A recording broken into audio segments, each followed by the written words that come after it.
Hey, what's up, everybody? BDL44 coming at you with another video. All right, so the Los Angeles Lakers took care of business tonight. 120-106 was the score. Lakers Timberwolves here in Los Angeles, and the Lakers did exactly what they were supposed to do, capture fourth place. Now, it would have been third if the Raptors would have taken care of business against the Rockets, but they did not.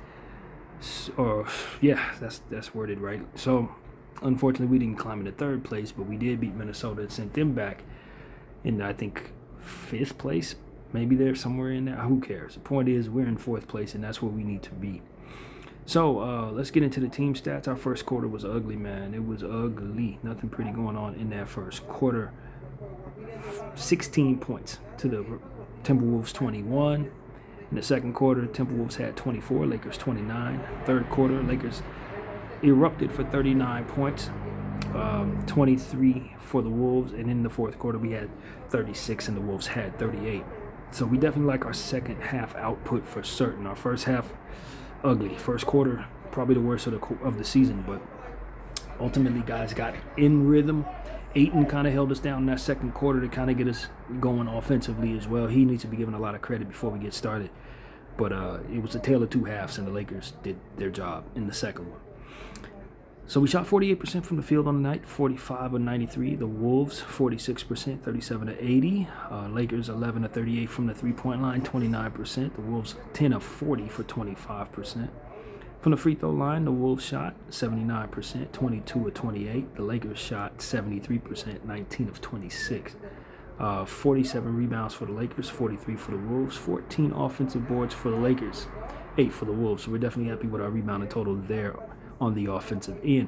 31 assists, back to where we need to be after having a 20 assist a game in the previous one. We are back where we want to be at 31. The Wolves had 22 tonight. 7 steals for the Lakers, 4 for the Wolves, 2 blocks for the Lakers, 5 for the Wolves. 7 turnovers for the Lakers. Love that output. Only 4 points conceded off of those. So we were excellent in the turnover area of things, and then the Wolves had 11 turnovers and 20 points conceded off of those. So we like how we got out in transition offensively and made those turnovers count. 9 fast break points for the Lakers, 8 for the Wolves. 56 points in the paint for the Lakers, 42 for the Wolves. 23 was the largest lead of the game for the Lakers. We led 50% of the time, and 8 was the largest lead of the game for the Wolves. They led 39% of the time. All right, let's check out the box score, see how the Lakers did tonight, and the Wolves, for that matter, even though the Wolves probably rather us not talk about their shooting stats, because it wasn't pretty out there at all for the Wolves. Of course, my phone is giving me trouble. I don't know why. Shouldn't be. But, yeah, here we go. All right, we'll start with the losing Wolves. Julius Randle, 26 minutes, 14 points, 5 of 11 from the field, 1 of 5 from 3, 3 of 3 from the free throw line, 7 rebounds, 2 assists, 2 turnovers, 1 offensive board, minus 11 for Juju. McDaniels, 26 minutes, 6 points, 3 of 9 from the field. Missed all 5 of his threes, 2 rebounds, 2 turnovers, 1 steal, minus 10. McDaniels did not shoot well tonight. Bad night for him. Rudy Gobert, 27 minutes, 3 points. Missed his only field goal attempt, 3 of 6 from the line, 12 rebounds, 2 assists, 5 offensive boards, minus 11 for Rudy. Dante, 32 minutes, 8 points, 3 of 9 from the field, 2 of 6 from 3, 5 rebounds, 2 assists, 1 turnover, 1 steal, 1 offensive board, minus 15. Anthony Edwards, 31 minutes, 14 points, 2 of 15 from the field, 1 of 10 from behind the arc, 9 of 10 from the free throw line, 2 rebounds, 4 assists, 2 turnovers, 1 steal, 1 block, minus 15. As I told you guys in the pregame video, this dude has played poorly in this building for the duration of his career. He's only had like 2 good games in Crypto.com arena against the Lakers. So I'm not surprised to see him play this poorly. But this was probably one of his worst shooting outings of his entire career. And for it to happen in this building, I would love to say it's a surprise, but it's really not. He doesn't play well against the Lakers. He just doesn't. So that was a thing. Joe Ingles, 4 minutes, 1 assist, plus 5. Kyle Anderson, 15 minutes, 5 points, 2 of 2 from the field, 1 of 2 from the free throw line, 6 rebounds, 3 assists, 1 block, 1 offensive rebound to minus 6 for slow mo. Julian Phillips, 4 minutes, 2 points, 1 of 1 from the field, 1 rebound, 1 assist, 1 steal, plus 5. Joanne Berenger, 4 minutes, 1 assist, plus 5. Naz Reid, 25 minutes, 13 points, 6 of 11 from the field, 1 of 5 from 3, 6 rebounds, 1 assist, 2 turnovers, 2 blocks, minus 12. And Dosunmu, 20 minutes, 13 points, 6 of 8 from the field, 0 of 2 from 3, 1 of 2 from the line, 2 rebounds, 1 assist, 2 turnovers, minus 12. Jalen Clark, 4 minutes, 5 points, 2 of 2 from the field, 1 of 1 from the 3, plus 5. He was very impressive with his minutes. Terrence Shannon came in, 8 minutes, 12 points, 4 of 6 from the field, 2 of 2 from the 3, and 2 of 2 from the free throw line. He also had 1 assist plus 4. Hopefully he can get off this team soon so he can actually start his career. Bones Highland, 16 minutes, 11 points, 3 of 5 from the field, 2 of 4 from 3, 3 of 3 from the free throw line, 3 assists, 1 block, minus 2 for Bones, who got into it with Vando a little bit in the fourth quarter. Much to do about nothing, but still something that we will remember if we see them in the playoffs. Rui Hachimura, 24 minutes, 9 points, 4 of 8 from the field, 1 of 4 from 3, 1 rebound, 1 assist, plus 3. Pretty solid Rui game. I like how he was aggressive in getting his shots. I would love for him to look for his teammates a bit more. He's a black hole. When he gets the ball, he just goes. But if he's going to hit the shot, it ain't going to hurt us. But I would like to see him help out in the utility areas much more. 1 board, 1 assist. He can do better than that. DA, excellent game for him. 34 minutes, 14 points, 7 of 11 from the field, 0 of 2 from the free throw line. He had 12 boards, 2 assists, 1 steal, 5 offensive boards, plus 10. Hopefully this is the beginning of him playing like he did in the first half, because obviously we're a much better team when he is a confident and helpful double-double center. So, yeah, him playing well and us getting wins is something that goes hand in hand. Marcus Smart, 31 minutes, 8 points, 3 of 7 from the field, 1 of 4 from 3, 1 of 1 from the line, 2 rebounds, 1 assist, 2 steals, 1 offensive rebound, plus 14 from Marcus. Okay game for Marcus Smart. Nothing bad, nothing good. 2 steals is solid.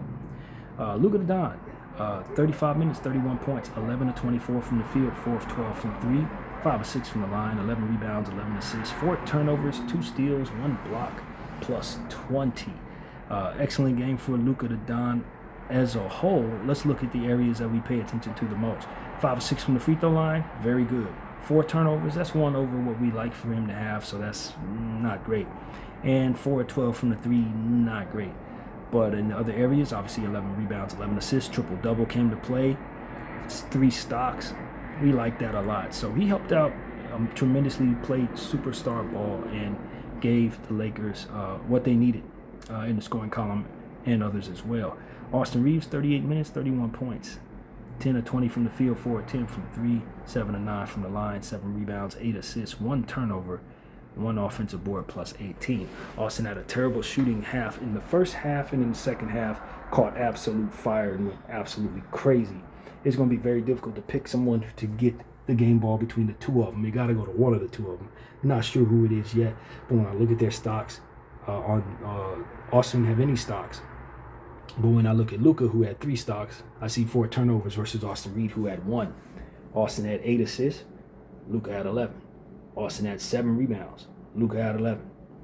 And they basically, Luka missed two more 3-point shots, I'd say. 4 of 10 for Austin, 4 of 12 for Luka. So Austin, you'd say, shot a little better tonight. They both couldn't really do anything in the first half. Second half, they both really got stuff going. Plus 2 for Luka between the two of them. I'll give the edge to the Don. But they both were superstars. They both had 31 points. They both chipped in areas that were necessary. And they both had flawed stuff going on in the stocks and turnover area of the game. So it's pretty much even between the two of them. But I'll give the edge to the Don tonight. Vando, 15 minutes, 4 points, 2 of 5 from the field, 0 of 2 from 3, 4 rebounds, 1 assist, 2 offensive boards, minus 1. Ugly 3-point shooting, 0 of 2, those were ugly shots. But I liked his overall energy. Obviously, as we mentioned, he got into it with Bones, got into it with DiVincenzo right after that as well. Fired up the team. I'd say he was very loud out there against his old Wolves squad. Drew Timme, 3 minutes, 3 points. Made his only 3-point attempt at minus 1 out there in 3 minutes. Jake LaRivia, 25 minutes, 8 points, 1 of 7 from the field, 0 of 2 from 3, 6 of 8 from the free throw line. Inefficient shooting from Jake continues, but he was very helpful on the glass. 7 boards, 4 assists, 2 steals, no turnovers, 5 offensive rebounds, plus 13. He led everybody on the bench with the plus minus there. And the 5 offensive rebounds ties the team high. So if we can get his offense going, that'd be great. I don't know where his 3-point confidence is as well. Missed some layups out there. It wasn't pretty. Hasn't been pretty since he's been moved to the bench, but I'd say he helped out in the utility areas, and as a benchy, that is really, really what we need. Dalton Connect, 2 minutes, minus 2. Otto Theriot, 2 minutes, had a rebound and a turnover, -2. Very bad turnover, by the way, for Adu Thero. Luke Kennard, 26 minutes, 10 points, 5 of 8 from the field, over 2 from 3, 2 rebounds, 2 assists, 1 block +2. Excellent game from Luke Kennard once again. He did bring those turnovers down to nothing, which we were very pleased with since he had been turning the ball over a little more. He even had a block in this game. Very efficient night. Didn't hit his threes, though, but got tapped on one of them. You would have swore that ball would fall. It just rolled around and then came out. So, overall, this was another solid, if not very solid, game from Luke Kennard, and he continues to be a huge boost for our basketball team. Kobe Buffkin, 2 minutes, 2 points, 1 of 2 from the field, over 1 from 3, -2. And Bronny James came in, 2 minutes, got an assist, -2. So, yeah, this was huge. Obviously, you guys know how big this game was for the Lakers. We are in a 4-way tie, or somewhat in a tie. It's not really a tie, but we're like a half game out of 6th place, half game out of 3rd place. So it might as well be a tie type thing going on between Denver, Minnesota, ourselves, and the Houston Rockets. And right now, Houston, as I said, is in the 3rd spot. And let's read off these standings so you'll know exactly what's going on. OKC, 51-15 in 1st place. San Antonio, 48-17 in 2nd place. Houston, 40-24 in 3rd place. Lakers, 40-25 in 4th place. Minnesota, also 40-25 in 5th place. Denver, 39-26 in 6th place. Phoenix, 38-27 in 7th place. Clippers, 32-32 in 8th place. Golden State, 32-33 in 9th place. Portland, 31-35 in 10th place. And Memphis is 23-41, 7 games out of the playoffs, never to be seen again. So I think the big thing besides us moving up to 4 and Houston moving to 3 is the Clippers moving to 8 and Golden State falling to 9. But I think that's kind of where it's going to stand because Portland is 2 games behind them both. Actually, Portland could catch up and send Golden State down to 10th place. But, yeah, that play-in tournament seeding is pretty set between with the 7th spot. Phoenix is, 7 games above the 8th place spot or something like that? What's that? 5.5 games, I guess, is what I'm seeing there. 6.5 games, 5.5 games. My math is trash. But Phoenix is pretty certain going to fall no further than 7. I don't see Clippers catching up to them. So Golden State, the Clippers, and the Portland Trail Blazers will be fighting for 8, 9, and 10, while the Lakers, Houston, Minnesota, and Denver, and probably Phoenix as well, they really consider it, are all fighting between 3 and 7. So we're not out of the woods. We got to keep winning. If we go on like a 2-3 game winning streak, we find ourselves right in the play-in tournament, ready to play the Clippers or the Golden State Warriors or the Portland Trail Blazers. We are not out of the woods. Just because you got 4th place don't mean you're going to keep it.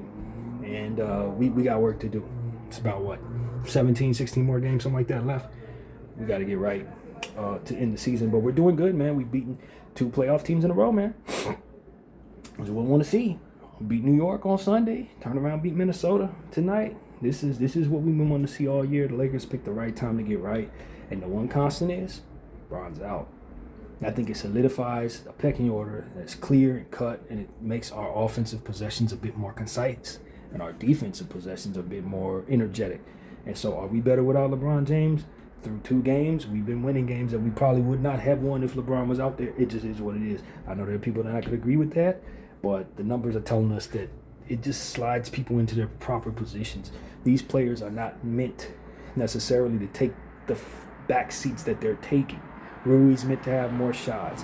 Ayton's meant to have more shots. So when you remove a guy who's taking Bron's taking 15 to 20 shots, it gives all of those guys the shot diet that they're actually supposed to have. So I think that's what it is. It's not that this team, like LeBron, is a deficiency in any way. It's just that the players make more sense when they don't have Bron to share possessions with. And that's what I'm gathering from the situation. I would love for LeBron to become a passer, more of a passer for us. That's the solution to all of this. When he gets on the basketball floor, look for easy buckets and look for assists. And if he gives us 10 and 12 assists a night, it'll give everybody the shot diet they're supposed to have, and it'll allow for him to continue to have his usage rate and his efficiency. But if he's looking to take jump shots and get in rhythm and stuff like that, it just eats away at the shot diet of players that otherwise, if not given that shot diet, don't really help you at all. Luke Kennard needs his looks. Rui Hachimura needs his looks. Ayton needs their looks. If they don't get their looks, they're not helping out in other areas. So that's really the science there that I'm looking at. We just don't need a person like LeBron eating away at all of those players' shots when they don't help us in any other areas. So that's what it is I see there on the offensive end and on the defensive end. I just think we have more of a use for Vando and Banshee players to be on the floor to kind of give us energy and stuff like that. So, yeah, man, that's what I see there. I think the solution, if we were to have LeBron James come back, is to try to bring in more players that don't require shots to be most efficient and most effective. You know, that's really what it comes down to. Have more guys on the team that don't require a bunch of shots in order to be efficient. That way he can take his shots and it won't eat away at what they're capable of providing the unit. So that's what I see there, man. Very, very happy with this win. Very happy with the last 2 wins. This is probably the best ball we've seen the Lakers play since the beginning of the season. And, you know, Austin's healthy, Luka's healthy. They're in a rhythm. We've replaced Cardi G with Luke Kennard. That makes our team a lot better as well. And even though we missed a few people out there, particularly Jackson Hayes, LeBron James, and Maxi Kleber, we still had plenty out there to handle business. And we ran into Minnesota in a bad time. They are shooting poorly. They're blowing leads every night. This is just a great time to play the Minnesota Timberwolves. And as a result of them not being their best, we were able to take advantage and sweep the season series 3-0. We won't see them again unless we see them in the playoffs. And that's sweet victory for our franchise, who were kicked out of the playoffs by the same Minnesota team just a year ago. So that feels great as well, man. This was a huge win. Huge win. Meant so much to our team this year. We're on a 3-game winning streak. Firmly in 4th place, at least for now, until Minnesota or us lose another game or win another game, however that goes. And Houston as well, and Denver as well. But, you know, it looks like between these 4 or 5 teams, us and Phoenix are the hottest teams playing right now. And we have the Chicago Bulls up next at home. Followed by a game against, I think we're going into that road trip after that, where we play the Rockets right after we play the Bulls. I think that's how that goes. I will check and tell you exactly what's going on. So that Bulls game is at 7:30 on Thursday, 10:30 Eastern. And then on Saturday, we play the Denver Nuggets here in Los Angeles at 5:30 Pacific, 8:30 Eastern. So that's how that goes. So the homestand ends with the Denver Nuggets. And then we go on that road trip where we play Houston twice, Miami, bam, with the 83 points tonight. Congratulations to him. Orlando after that, then Detroit on Monday after that, and then we'll finish the road trip in Indiana on a Wednesday. So that's really what it is, man. It ain't too many games after that. We come home for a 3-game homestand and go on the road for 2, then come back for 1, and go on the road for 1, and play 2, and then go to playoffs. So it's not a lot of basketball left to play, man. But I tell you, the Lakers are in a very good spot, and they've picked a good time to get hot. We have won 6 of our last 7 basketball games, and albeit against some bad teams, but we beat some good ones too, and that's really what's most important. So I'm happy. This is the first time I think I've been happy in months in regards to this basketball team. I think we've really turned a corner. I think we've been making sense. Luka's in a good rhythm. Austin's still snapping out of his shooting slump, but he definitely had a good second half tonight for the 2nd game in a row. And I think we get a firm victory against a Chicago team that's tanking once again. So hopefully we'll come out and respect the opponent, but run them out the gym and get ourselves another victory here.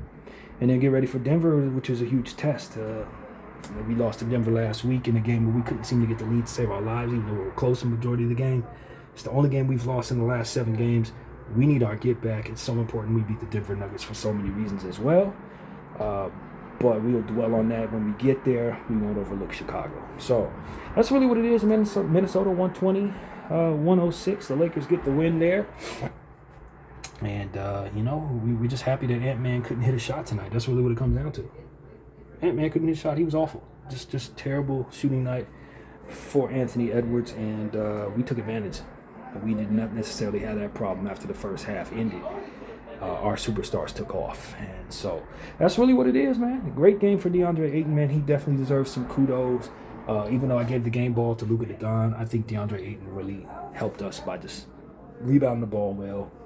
And capitalizing in the second quarter, when we really were in need of some scoring. So he definitely deserves some honors as well. So that's what I gotta say, man. Good energy, good win. Felt good to beat a good playoff team, even though they didn't play that well. And fourth place, man. How about it, Lakers? BDL 44. I thank y'all for watching. I'm out.